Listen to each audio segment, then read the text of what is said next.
Welcome back to the Lift Free and Diet Hard podcast. I'm your host, Andrew Coates. Join me along with industry leaders and friends on a quest to get more people through the gym door and eating and living healthier. Join me where evidence meets empathy while rejecting fitness industry fads and extremism. Let's begin. The second Dr. Mike I've recorded with today, although you don't get them on the same days, this time it's Dr. Mike T. Nelson, my good old friend. We first met in 2017. You've been on my show numerous times. It's always good to see your face. You have a PhD in exercise physiology, an author, longtime T Nation writer, one of the people who inspired me to write for them. Oh. And yeah, you've done a lot of good things over the years in the industry, so it's great to see you again. Yeah, thank you so much for having me. I really appreciate it. All right, I got a bunch of stuff I pulled from your media. You're really good for Yeah. these kind of topics. So the first one, I'm going to go right to it. Quote, stop doing zone 2 cardio. Oh my God. If you lift, do this instead. Zone 3. Okay. What the hell is that all about? So I will confess that years ago, I had a fair amount of people doing a lot of zone 2 cardio because I read a lot of, Sandra Milan stuff and about the, helps the mitochondria and all this stuff. And I didn't want anything to, stress them out too much. It's low intensity. But what I found was it was very hard to get them to do it, number one. So it was a pretty big ask of 2 to 3 hours. And even when I did have them do it, I was still having them do some interval training once a week. And at the end of it, I just didn't see a huge difference.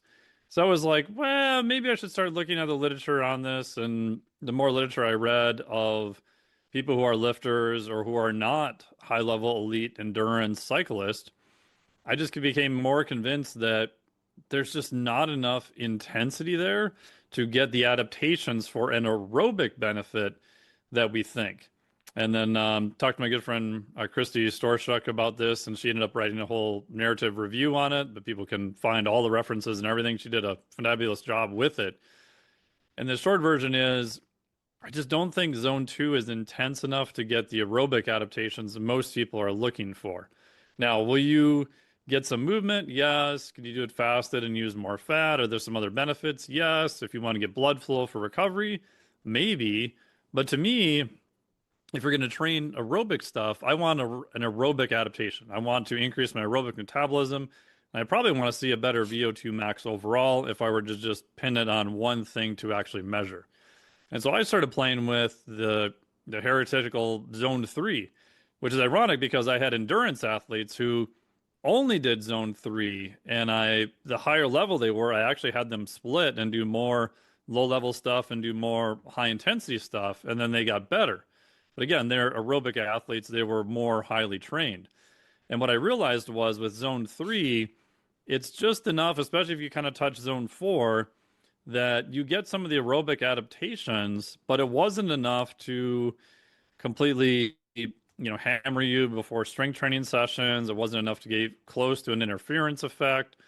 And so I started playing around with high frequency, just different time domains. And what I found was, and again, this is just purely anecdotal, like if you did a 6 minute row with the first third pretty easy, the middle third kind of hard, the last third relatively hard, but RPE of an 8 or 9, not a true 10 or anything like that, and you did that 5 or 6 days a week, a lot of people saw like huge improvements, even without doing VO2 max intervals. And I also realized that if they completely fucked it up, it was short enough where it was almost impossible for them to completely torch themselves. So if they screwed it up and they didn't pay any attention to intensity, and they got on and hit it hard for 6 minutes, the time domain was short enough where they really couldn't do that much damage. The caveat is you probably need a rower or a salt bike is best. You can do it on a normal bike, but it's a little bit trickier. But something about that, just that full body movement also seemed to be a little bit better. And I think that's just because you're working more muscle groups in a rhythmic fashion. And so over time, I've just realized that for most meatheads, again, this is different if you're an elite level endurance athlete. I just think doing zone 2 for most of what you're trying to get out of it is just a waste of time. Okay, I'm going to come at this from a few angles and circle Yeah. back a little bit because I really want to triangulate on this. Is zone 2 cardio just overrated or is it borderline ineffective? And you mentioned elite athletes, you mentioned lifters. What about the general population person who's trying to simply be more active and improve their metabolic health? Yeah, I mean, I think zone two is way overrated. I don't think it's that effective.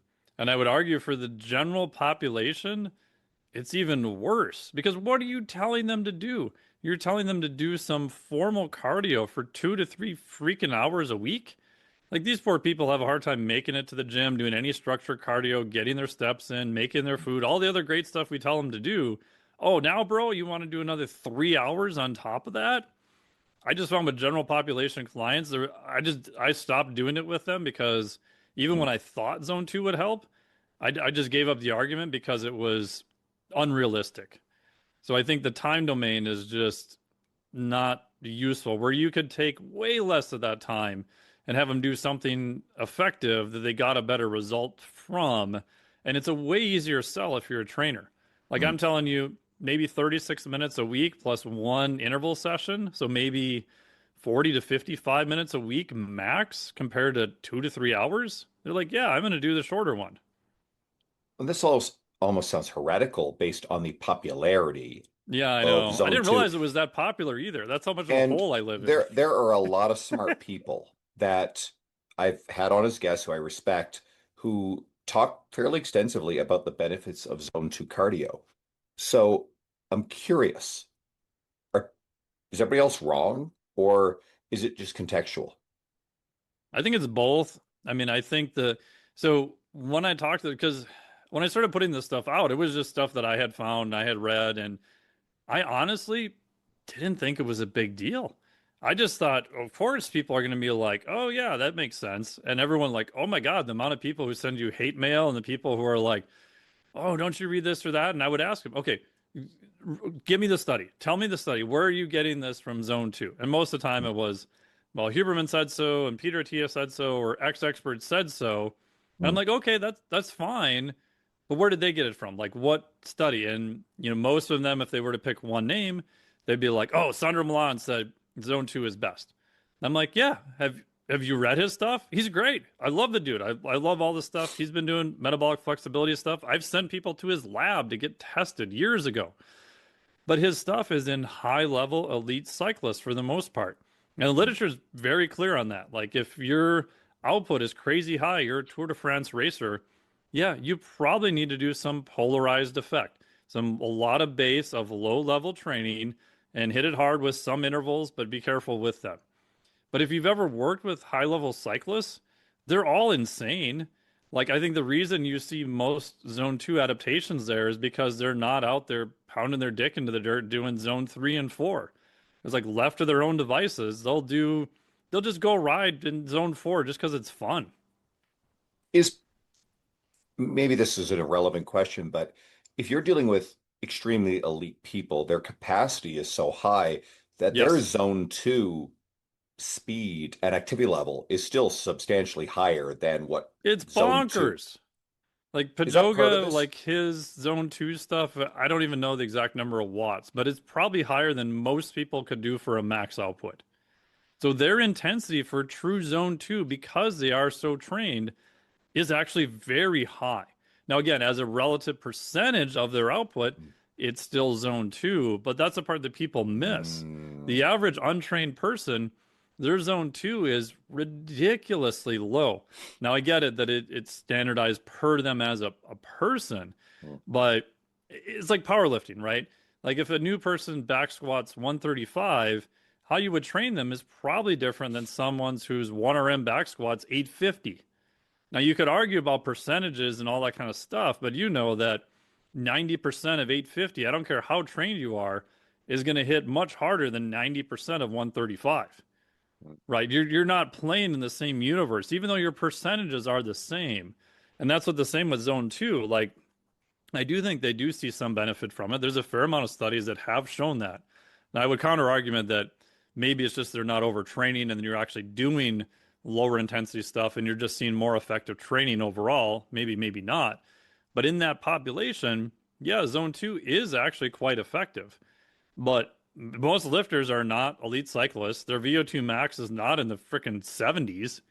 you're not even playing with the same physiology. And I think that's where people mix it up, right? So my counter argument is give me a very controlled, nice study that Mm. shows that zone two in a moderately trained population, I'll take VO2 max 35 to 50, that it was very effective.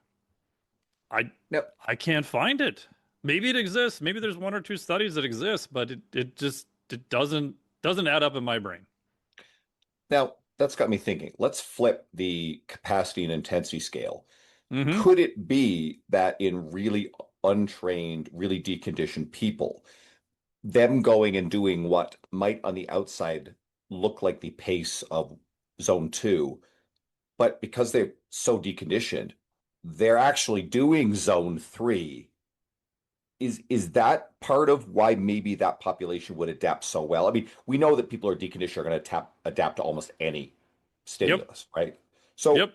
is there truth in what I'm saying there? Yes, I would say on the if you take the very low end, like let's say your VO2 max is 22, 23, yeah, do anything. It's just like someone who's never lifted. Lift anything. Like you will see benefits from it if you stick with it. Like I don't think there's any question on that. My counter argument to that is, man, if you're that untrained, I've done this with a fair amount of general population people. I think we can do much better than just having you bonk away on zone two for 3 hours. Like I could give them like 6 minute sessions 5 days a week in one interval at a very low intensity, and they'll do way better, right? Because they don't even need that much stimulus at all. Because if we can just crank the stimulus just a little bit higher, what I've seen, and again, this is anecdotal, they do even better in a fraction of the time. All right. I'm going to continue to come at this from just different angles. Yeah, because please. This is great. And sometimes I learn things and I'm like, oh, okay, I need to challenge every belief system I have. So in the last couple of years, certainly anecdotally, I feel like I feel better, have taken to doing what should constitute zone two cardio intensity. I like sitting on recumbent bikes, occasionally an incline treadmill, but I will bring a Kindle and I'll read. And I Sure. find the combination of it fine. I've been able to carve out the time. It works for me.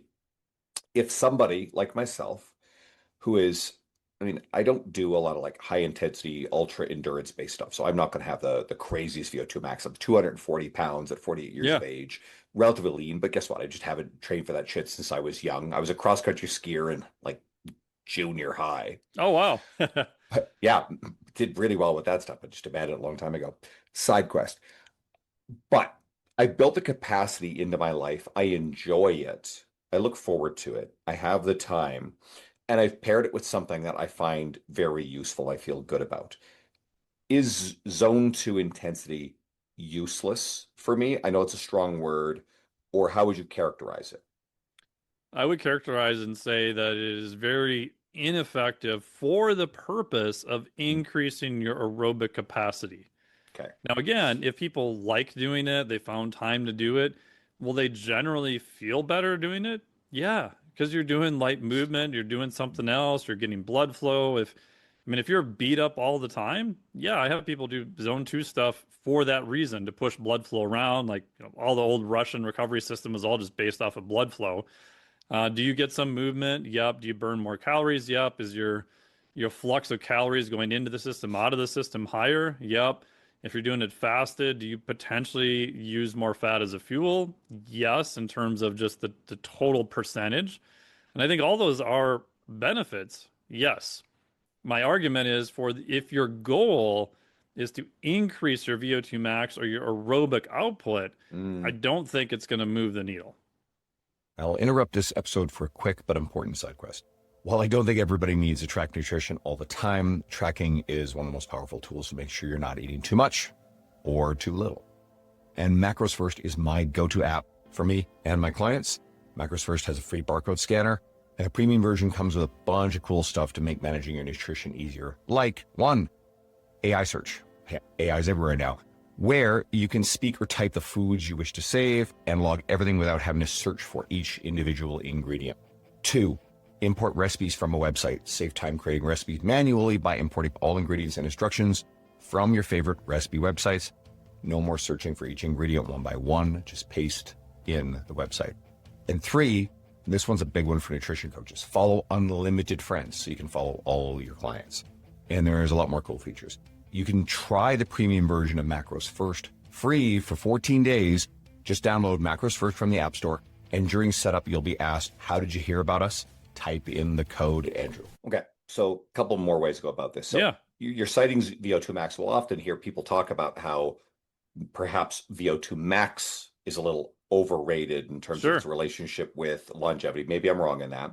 So what about the longevity and health benefits of doing longer duration zone 2? Because then we could also go into step count. Now, getting more steps in, depending on how someone's cardiovascular stamina, there's an argument that's probably more zone 1. It's a tactic I certainly like, and I see a lot of coaches when we have fat loss clients or in a deficit, we want to find a good proxy for keeping NEAT higher, right? Mm-hmm. Because we do know that if you keep your NEAT higher, NEAT results in a fairly significant amount of calorie burn, which, so that's a different way of looking at it. Can you now unpack the value of zone 2, perhaps step counts, which may still be zone 1, depending on the person, and its health and longevity benefits? Let's tie this all together. Yeah. There's tons of data showing that walking is beneficial, which I would say for most people is probably zone 1. Should people walk more? Yes. Like, average, if you were to just throw a dart at a board, 8,500 steps per day is probably the best number. Do you see some benefits after that amount? Yes. Do they start to kind of taper off a little bit? Yes. If your goal is body composition, I've had clients push up to 15,000 steps a day. If you look at Ponzer stuff, it kind of flattens a little bit after that. I have used physique clients doing fasted cardio, which is primarily zone 2, first thing in the morning, because we don't want to add any more training stress to them. They're maxed out a lot of times on steps at 12 to 15,000. A lot of times we're using a weighted vest on top of it to put them back to what their body weight was moving around before. So if they lost, 20 pounds to compete, they're going to wear probably a 20-pound vest those last couple of weeks coming up, assuming they don't have any orthopedic issues. So as a way to try to pull more calories out of the system to get uber lean, yeah, I think it can work. But again, at that point, we're not prioritizing aerobic output at all. We're just using all of those things as a caloric drain. We don't really care about adaptations. I actually push their VO2 max up, even if they're a physique client, in the off season, so they have a greater capacity to handle stress when they get into, pre-competition. They're 4, 6, 2 weeks out, that type of thing. So in those circumstances, I think, yes, it can be useful. You're going to be limited on how much high intensity stuff you can do. Probably want to save that more for weight training, maybe one very short interval session a week, which we're probably going to drop 4 weeks out. So for that purpose, yeah, I think that can be useful. There's other data showing that how well your body uses fat is probably also a pretty good proxy for health. Again, a lot of that is animal data. But if your VO2 max is higher, that's the number one thing you can probably do to burn more fat. And I tell clients, like, if you've got an old school, like 3-cylinder Yugo engine, you're just not burning that much fuel. If you've got like a V12 Lamborghini engine, it's incredibly fuel inefficient. That's what you want, right? You just want to burn a lot more fuel. And by definition, a higher percentage of that in terms of grams per minute will actually come from fat. You just have a bigger engine that you need more fuel for. So I think most people are trying to optimize or push fat use in like a super small engine. And if your VO2 max is 23, like, bro, you just need a bigger engine. Like, we could max that all the way out for fat use and you're just not using as many calories. And in terms of VO2 max for longevity, there's pretty good data showing VO2 max is associated with mortality. It is probably one of the biggest single factor levers we can find. Like, if you look at the effect size, it's legitimately absolutely crazy if you compare the bottom tier, which is basically completely untrained, to the top tier, right? So top tier, you're probably over 50, 55 milliliters per minute per kg. So that's a pretty big difference. The good part is it's relatively trainable up to that point. There is a caveat, though, that a lot of the accompanying literature that supports that was not metabolic heart VO2 max testing. It's cardiorespiratory fitness using some type of tracker that has been sort of correlated to a max test.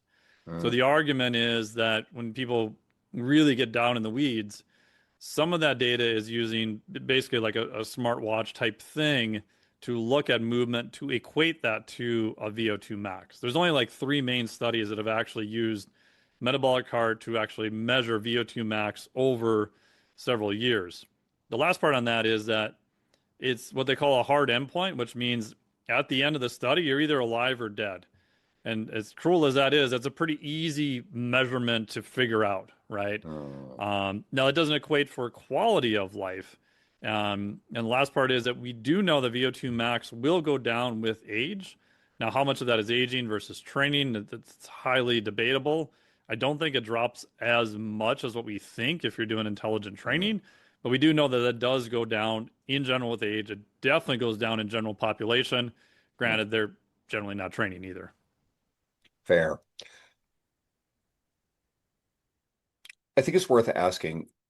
Someone's hearing this. They've been told they're supposed to do more zone 2 cardio for a while. They're having an emotional reaction. You're trying to reconcile this thing you were told you were supposed to Yeah, they're do. probably pissed at me now. So there could be cognitive dissonance and say, oh, Yeah. Dr. Mike's, full of shit. Let's go back to all this Pissing other in my stuff. Cheerios again. Damn him.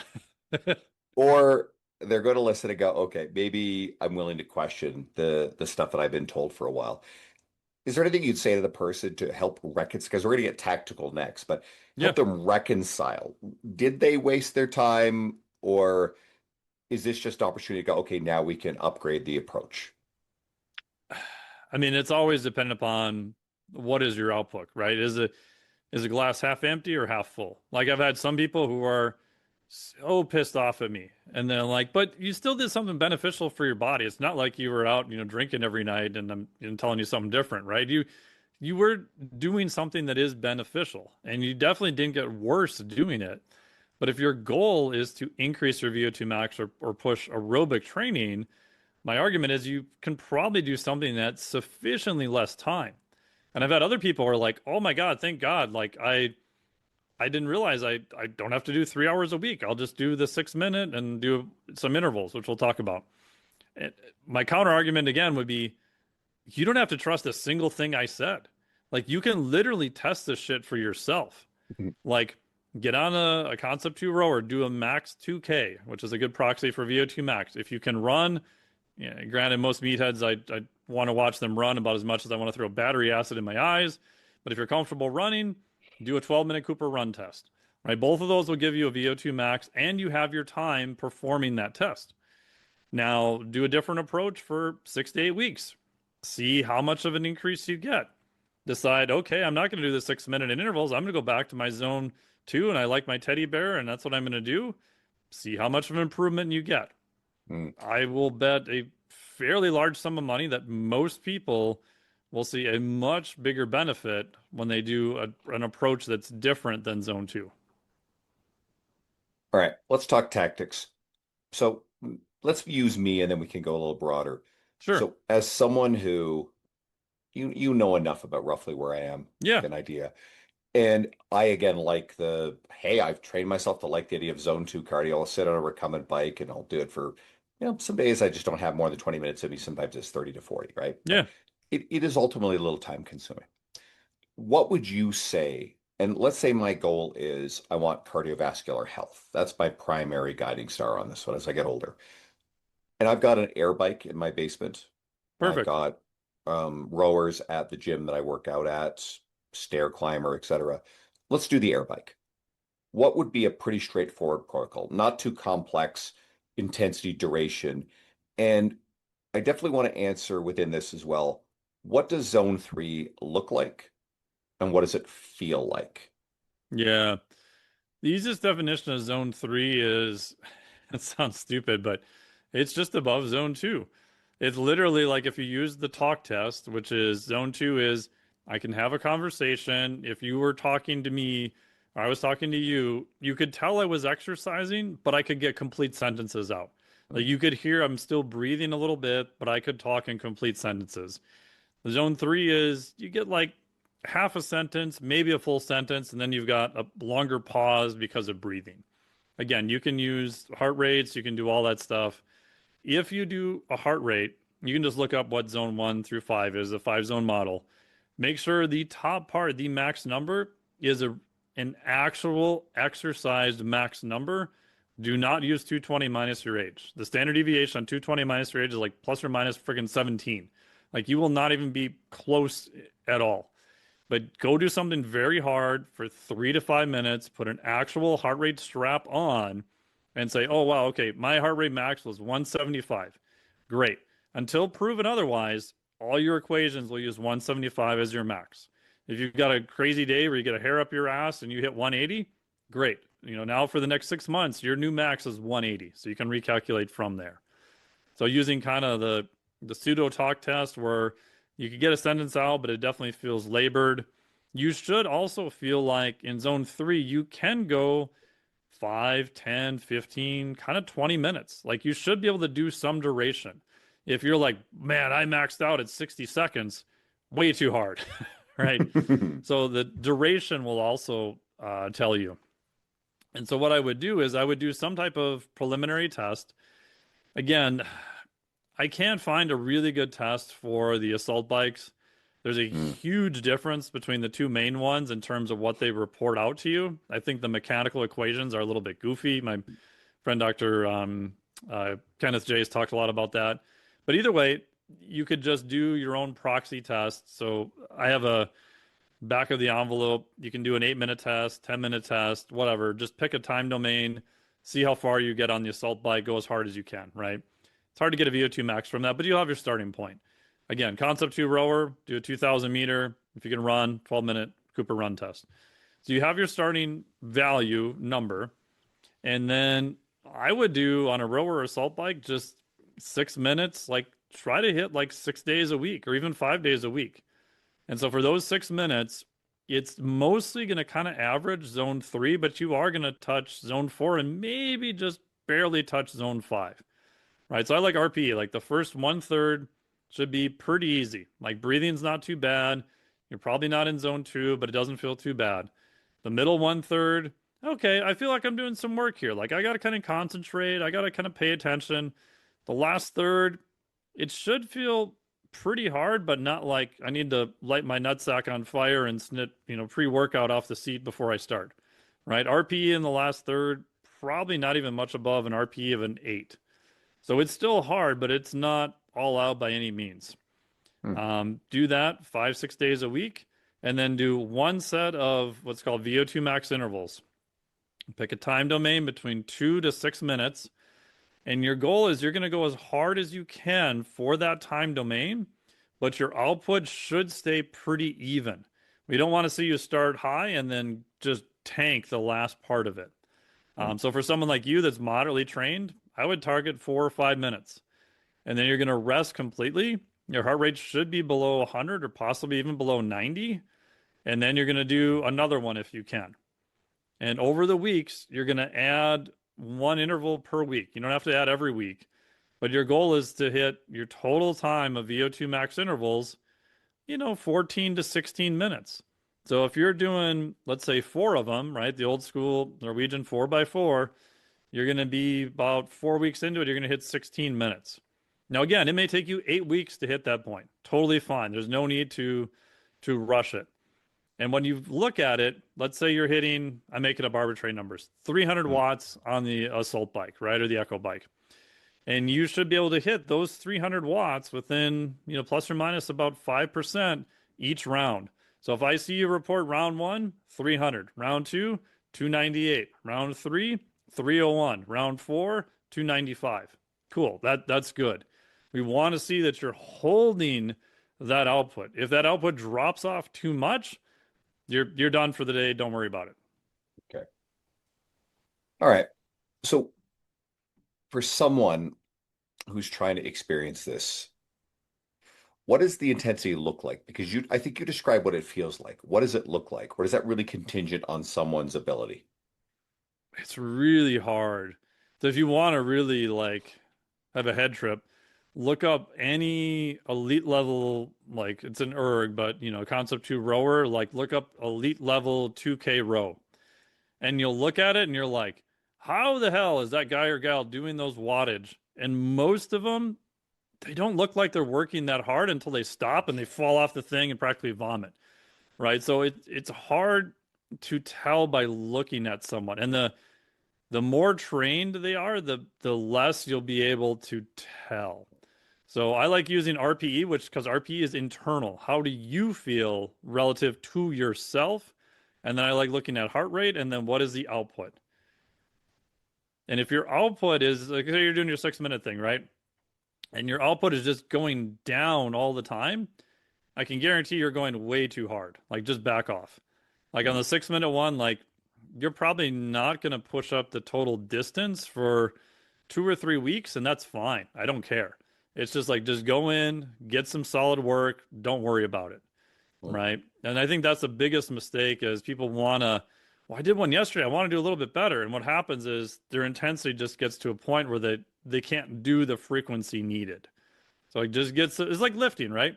Just get in some high quality work of volume, leave the gym, feel okay, and come back and do it again the next day, and then the next day, and then the next day. A quick sponsor break for my current aspiring coach listeners. This episode is brought to you by Train Heroic. If you know me, you know I only work with sponsors I use personally and where I know the people behind the product. Train Heroic is the best online coaching software in the industry. Not only is it a great platform for one-on-one coaching, it's fantastic for group coaching and selling standalone programs. Train Heroic is used by some of my trusted friends, so I switched my online group program here, and my members love it, raving about its ease of use. Having a dedicated app means far greater reliability for my clients and has been by far my best experience with any online coaching software. Train Heroic is a proven and stable industry leader, meaning it isn't going to suddenly disappear. One of the biggest risks in choosing an online coaching software. When you start a free trial today, you'll get 90 days free to experience why I love and trust this platform. You'll get full support from their team, who've been a joy for me to work with. And I trust Train Heroic and the people behind it. Here's how to activate your free 90-day trial. It's 2 important steps. Number 1, go to www.trainheroic.com/liftfree. Step 2, reply to the email you get. It should be trials@trainheroic.com, and let them know I sent you, or go to the links in the show notes. You mentioned the interference effect earlier, so this is a good place to drop it in. Is there any guidelines or restrictions on this stuff's proximity to your lifting? Is there anything you'd have people avoid? Does it matter? And that can lead into a conversation about what is the interference effect. And I've been of the impression that it's a bit more of a boogeyman that pops up here and there, and it's probably not particularly relevant outside of fairly high level athletes training at fairly high volumes. Yeah, I mean, the short answer is the interference effect real? Yes. This is like overtraining. Is overtraining or overreaching real? Yes. Is overtraining syndrome real? Yes. Do most people need to worry about frank overtraining syndrome? No. Do most people, especially lifting meatheads, need to worry about interference effect? In general, no. So interference effect was first found by Hickson in 1980. He did a crazy study. I think it was 10 weeks. And they just took these poor people and just beat their dicks into the ground. Like, they had a lifting group, an endurance group, and they had a group who basically just did both of their protocols together. And they, and 6 days a week, the caveat was they did them back to back. So the lifting and the aerobic stuff were smashed together. So immediately when they finished one, they did the next one. And they also did running. And running has an issue of being high impact. Now, again, if you're going to go run a half mile, a couple miles, whatever, don't worry about it. But these people were running 20, 30, 40 minutes multiple times a week. And so if you're a bigger meathead too, right, running's going to hit you at 6 to 10 times body weight on impact. And most people, 1, their joints are not ready for that. And 2, because of that impact spike, it can basically increase the interference effect. So if you use a modality like a bike, a rower, a salt bike, things like that, you don't really have much eccentric load at all, probably almost none. And you don't have impact, which is why I don't have a lot of people do running for this. So you've eliminated that right off the bat. And then if you So also separate them by 6 to 8 hours, that makes a big difference. Again, most people don't need to worry about that because they're not pushing the volumes of the aerobic side. sled pushing would be great because there's no eccentric component. Yep. I mean, look at what Louis Simmons did, right? You know, Louis didn't really give a shit about aerobic stuff, right? Louis wanted to win medals. That's all Louis cared about. And if that meant canvas double ply, whatever, more drugs, like he didn't give a shit, right? But he realized that even at that level, oh, these people have to be conditioned. And this is power lifters. And he realized that having them do high concentric GPP stuff, right? Rhythmic aerobic type work, all of a sudden their work capacity went up and they could handle more volume. They felt more recovered and they could then do more of the high quality stimulus that he needed them to do. I think this is important to ask. A, the research on this stuff, are women included in this? Because it's a common Mm, narrative, and there's definitely some historical truth to this that women are generally not represented in this study at all. Now, one of the problems with this, and the reason why I chose the word narrative is in talking with really smart people like Dr. Lauren Colenso-Semple, Dr. Alyssa yeah. Olenek, and others, there are a lot more women represented in a lot of the more research in the last several years, many years. Yes. But it's a narrative peddled by some seemingly some authorities, some semi-authorities who tend to grift on some of the stuff to suit their own agenda. I'm not going to name names here. Some people are pretty familiar with what I'm alluding to justify some dubious claims, especially how women are different than men. And I think emotionally, a lot of women like hearing that. That's a complicated thing. There's a lot there. And especially in the context of one of the other narratives that I of the clear impression is not supported by evidence, is more of a grift, is that women can't handle more stressful and intense Mm. cardio, especially perimenopausal, postmenopausal, because that stress is somehow going to spike cortisol as this boogeyman detrimental thing. I throw it a lot at you, but in that context, is there any reason why we might not have data or women should have any concern about trying the protocols you just described and doing more zone three? I don't think there's any reason they shouldn't do the protocol. Now, there is some truth that, especially for interference and that type of thing, we don't have as much data in women. Although there's one older study looking at women athletes when they took their lifting and they smashed a bunch of aerobic stuff, like real moderate stuff right after it, their speed and power went down, but that's also a known effect of interference. So interference less likely to affect max limit strength, less likely to affect hypertrophy, can definitely affect strength and power. So vertical jump, things like that. Now, again, I don't think that was necessarily because they were women. That was just the population they happened to choose for the study. So again, we don't have as much data. Everything I've seen would say I would be highly surprised if there was any significant effect. As much as I write to dude bros, like 70% of my clients are actually women and have been for 15 years, which is weird. Um, I don't have them do anything different. Although I will add a caveat that the women client I have, general population, even athletes, they do tend to be much more stressed than male clients. Like if I look at their HRV scores, respiratory rates, all that stuff, I do find that they do tend to be more higher stress. And because of that higher stress background, we have to be a little bit more careful with intensity. However, I've had athletes who don't have that high level of stress and honestly would bury some of the males I've trained too. Like you go down to Cal Dietz weight room, I've been down there.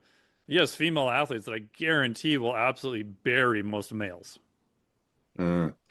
I mean, anecdotally, I've definitely noticed that it's something that most coaches observe. You train enough people that women tend to, on average, be able to handle volumes and intensities that would crush most men. Now, one of the things there is, on average, women are smaller, less muscle mass, so therefore they're Sure. usually using lower absolute loads, and that is very important in this. Yes. But at the Yes. same time, women seem to do, on average, enjoy and do better with more supersetting and less rest, and they can do higher repetitions near their one rep max, is what we anecdotally see. I would tend to agree with that, although I think most of that is that in general, their 1RMs tend to be a little bit lower. And again, if you Absolutely. Yeah, and 100%. that's what you That's the said. correct interpretation. Yeah. But And it is the way you interpret it, and I agree yeah, explicitly. Yeah. yeah. And if you look at the forgetting his name, the researcher in Florida who did the trash bag study. He's in mass all the time. I'll think of his name. Um, they basically put trash bags over the weight and they loaded it up and they were having people do reps to failure, I think at like 90% of their 1RM or something like that. And the amount of variability in it was crazy. Like I don't remember what it was, but I think the rep counts at like 90 or 85% were anywhere from like 2 to like 17 or something. It was just off the off the charts crazy. But at what point then is someone who's doing 17 reps? That's probably not actually 90% of their 1RM anyway, right? Yeah, there's only like one or two of those people, right? But if you look at high level rowers, right? Rowers are notorious for doing incredibly high amounts of reps at like 85%, 90%. Now, again, you could argue that their absolute, one RM is lower than say power lifters. Their sport is actually geared to be a repetition based sport. So it's probably the result of their training. But yeah, I think there's a lot of variability. And you see this in the gym, right? You see someone load up at 80, 85%, they're good for 3 or 4 reps. And you got Karen over there who gets 8 easy, right? So you get into the sub max stuff. I just think you see a lot more variability there too. Good to know. All right. Okay. This has been bloody fantastic. I'll try to pull together some more things that are Yeah. related to it. I think this is just another way at coming back around at the original discussion. Do the benefits of cardio scale with intensity in condensed time, or are the specific adaptations better created by specific zone intensities? I think I already know the answer based on what you said. I really just want to drive this home. The cop out answer is it depends on where you're weak, right? If you came to me and said, okay, I want to increase the marker we're using as VO2 max, and I'm very limited with intensity, and I don't know anything else about you. I would say, yeah, do the 6 minute protocol, which will end up being more submax work. Hammer that with a bunch of frequency, 5, 6 days a week. Hit your VO2 max intervals that we talked about. That is probably the biggest driver of increasing your VO2 max. However, there is a time and a place to do more air quote anaerobic, wind gate type stuff. Because at some point, you just like if you're going to do the NFL combine test, right? You're training a bro. He's like, okay, 225 for reps. You've got bro A who can legitimately bench press 365 for a nice single. You've got bro B who can legitimately 1RM 245. Like, who do you want to train? The dude with the big 1RM, right? Because everything at 225 is more sub max for him. So he was shorter training, limited training window. We're going to be able to get a lot more reps out of him than the 245 guy. So at some point, you need to hit that new 1RM of like speed and power for maybe 20, 30 seconds. So doing 30-second wind gates, I like to rest completely. For God's sake, do not start with 30, 30, 30 on, 30 off. Like your output will just be in the dirt after like 3 rounds, I guarantee for most people. But rest completely, hit 30 seconds again within 5 to 10% of that output, right? So those air quote anaerobic type sessions are to pull up your top numbers so that over time, the VO2 max, which is at like a lower output in watts, you can move that up over time. Because at the end of the day, you have to have some progressive overload. You can't stay at those 16 minutes forever at 300 watts. You got to hit 310, 320, 330 if you want to see your VO2 max going up. It'd be like just going to the gym and like just doing the same volume all the time. No matter how hard you try, at some point, your body's like, screw you. I've done this for 16 weeks in a row. There's no reason for me to get any better. And so that's where I would add these kind of anaerobic type intervals, 20 seconds, 30 seconds, 60 seconds, that type of thing. So you got to do some hard training, grand oversimplification. Yeah. And it sucks. It's not fun. All right, let's have a fun side quest.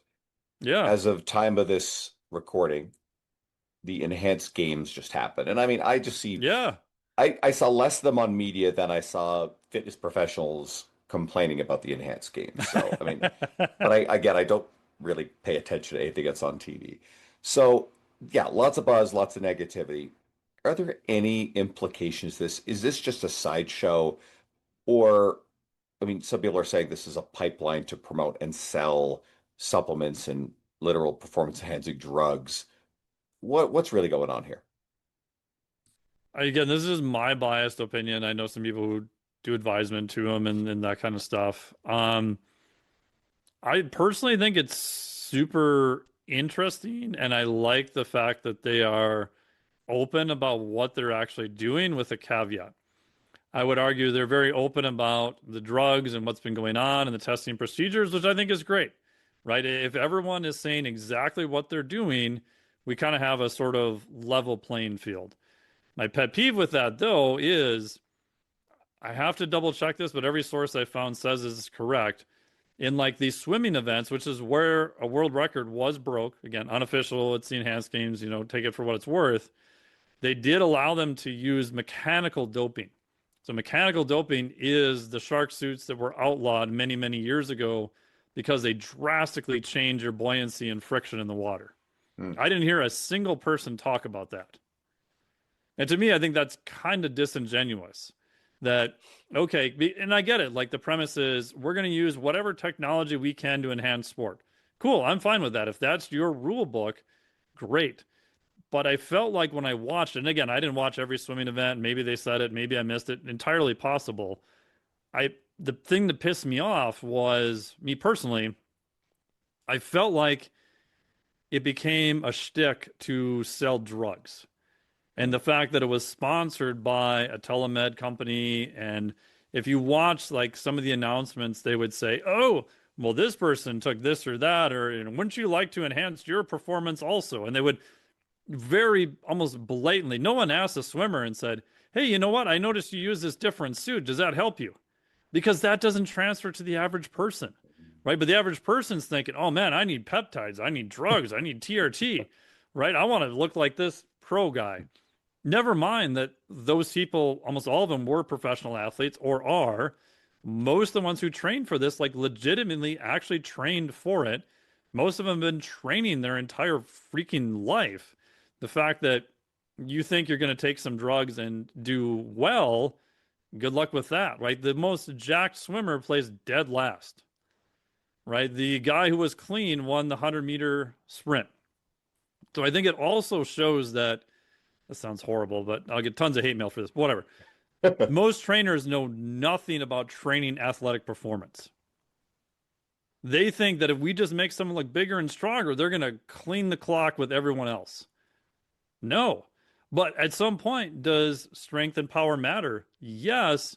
But the more technical your sport is, it matters less. So, deadlift competition. I would make a very good argument that the more drugs you're on, that's probably going to see a pretty big transfer. Swimming, 100-meter run, Is it going to help to a point? Yes. I'm not saying drugs don't help, but the fact that at some point you're going to see diminishing returns. Like the one really big jack swimmer, if I was his coach, I'd be like, bro, you went too far. And you should have been able to see his time slowing down. Maybe he just had a bad race. Everybody has a bad day, whatever. But my big takeaway was that they didn't talk really about mechanical doping at all, which I think is kind of disingenuous. If everything is fair, you should tell them exactly everything you did. I do think, and I'll get hate mail for this too, is that there's probably more clean athletes in the Olympics than what we realize. And there's probably more athletes doping than what the average person thinks. Because it seems like everyone in fitness says, oh my God, everyone who wins the Olympics is doping, which I don't think is true.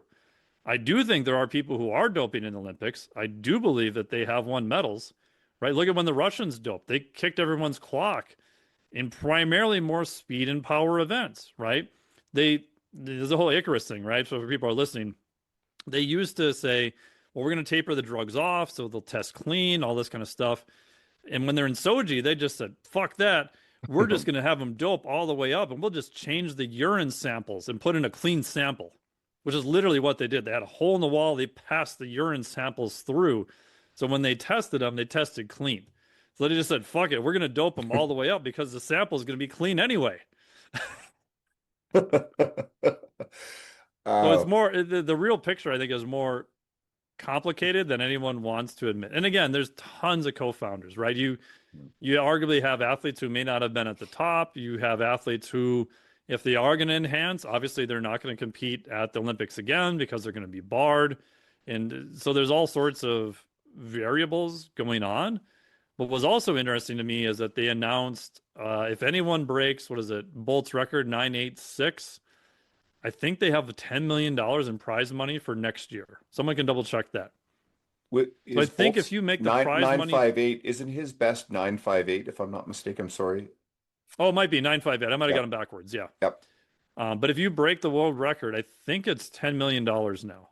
So I think Wow. if you get, if just think about this, if you're a top level sprinter, and let's say you're maybe in the US ranked 2 or 3, how much would you make at the Olympics if you could win? Maybe you would, maybe you wouldn't, versus just go juice myself to the gills and maybe I get 10 million. Yeah, I'm at the end of my career. I don't know if I would qualify for another Olympics. Maybe I'll give that a shot. I don't know.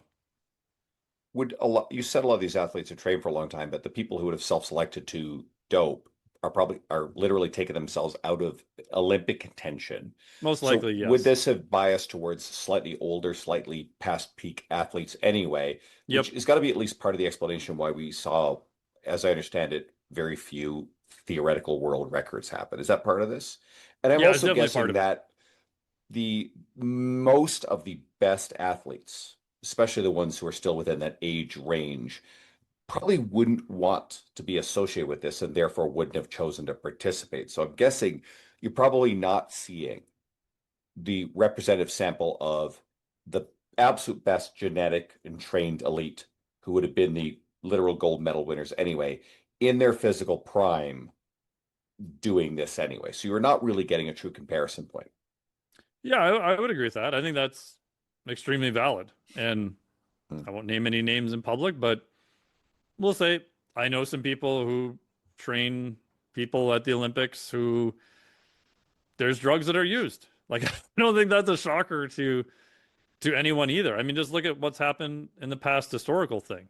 But I do think that the more technical your sport becomes, it just doesn't have as much of an advantage, right? I think if anything, the enhanced games showed us that if your goal is just to add more muscle mass, drugs are really good for that. To enhance your actual skill and performance, Hmm. it's it's a lot more nuanced than that, right? So I think that's the caveat too, because there's the old thing with the Russian figure skaters would say that they actually didn't even really train some of them that hard because if they got bigger because of the spinning and the movements and stuff they had to do, it was actually a detriment. And this is back when they would do whatever they wanted to win, right? So some sports they realized even if we could juice all these athletes to the gills, ethics aside, rules aside, all that stuff, there was actually some negatives from that in terms of just flat out performance too. Hmm. Okay. All right. If you can, somewhat quickly, tactically, high dose creatine for sleep deprivation. Does it work?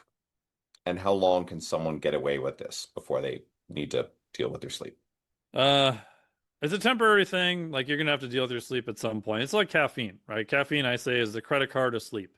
Hmm. Does it work? Yes. Why? Because it interferes with adenosine receptors. But yeah, which is great. I freaking love caffeine. But at some point, if you're sleeping 6 hours a night, no matter how much caffeine you do, it's going to catch up with you at some point. Like it's just going to. So creatine works on a different mechanism. A very cool study they did, I think it was last year, or the year before, where they looked to see does it help you when you're in a sleep deprived state? It does. It primarily helps by just like in muscle, replenishing ATP a little bit faster. They did a subsequent MRS study, so basically using fancy MRI stuff to look at the energetics in the brain because you can't do brain biopsies. It's really frowned upon in humans. And what they found was it appears to just regenerate ATP a little faster. You've got a little bit more energy. You're probably going to be cognitively feel a little bit better. Doses tend to be higher, probably starting around 10 grams. maybe 15, maybe 20. I think one of the main studies I believe was 10, if I remember right. And I've tried it with clients, especially people that do, shift work, stuff like that. I've tried it in the mornings. I'll take 10 grams and I mean, it seems to help, but again, I think it's a beneficial thing. There's not much of a downside, but it's not magically going to erase the 3 hours of sleep you missed night after night after night. If you got someone who is normally really good with their sleep, and just once in a while something happens, their brain won't shut off the night before, they don't sleep well, they're getting up early for a flight, just some other sort of goofy shit. And what would you say to that person? Do they go and try to take 10 to 15 grams in the morning? Is that the best timing? Yeah, probably morning. I would say start at 10 grams. I found anecdotally 10 grams is kind of that threshold where most people can handle it and they don't get GI issues. A couple people will. You start pushing over 10 grams, like your odds of GI issues go up dramatically. Hmm. Again, I've had people do 15 or 20 and have been fine. I wouldn't recommend starting at that point. Yeah, I think there's not much of a downside to it. Creatine's been shown to be safe. We've got was it a Huntington's disease study, I think, where they used high doses for freaking years on end. I think it might have been 20 or 30 grams or even more than that, maybe 40 grams, but it's super high dose for many, many years. Billions of servings sold. Like, there's not much of a negative to it. So I would say, yeah, try it, see if it helps. Take it in the morning. There's some theoretical stuff like taking it right before bed might mess with sleep. That's a little bit more theoretical at this point, but I'd say morning's probably better. Okay, so people want to send you the hate mail that you're expecting from all the stuff Sure. that all the pearl clutching we expect. They can follow you on Instagram at Dr. Mike T. Nelson. I think that's Correct. accurate. Anywhere else you want to send them? Your home address, perhaps? Yeah, best place is probably just send me hate mail through the newsletter. So I read all the newsletters. So sign up to miketnelson.com/newsletter. You can literally just go on there and hit reply. You can send me hate mail and then unsubscribe again if you want. I don't care. That's probably the best way to reach me. Like 90-ish% of my content goes out to the newsletter, which is free to sign up. And then we also have the podcast, the Flex Diet Podcast, Which I have been a guest on in the which you've been past. a guest on before. Yes. I appreciate it. I'm gonna take some of this stuff and actually play around with it. I've learned a lot here. This has definitely challenged some of the things that I believed, and I think sometimes it's wise to retain an open mind that if things get repeated often enough, then we just take them to be sacred cows and true when it's like, oh, I don't know how much evidence actually supports this whole thing. It's similar, analogous to I had a recent episode with Martin McDonald. He doesn't do a lot Hmm. of podcasts, and this was on aggressive dieting, his protocol.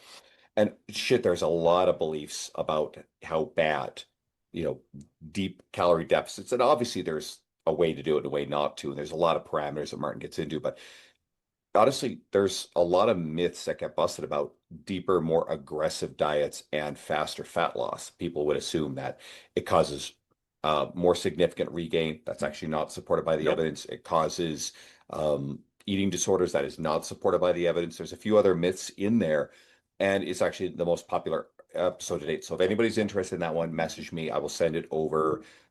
Thank you for tuning in, Mike. I always appreciate you. You will be back. People, go follow him. Even if you disagree with some of this stuff, you're going to still learn a lot from his media. I enjoy it, my friend. Thank you so much. Thank you so much. Greatly appreciate it, man.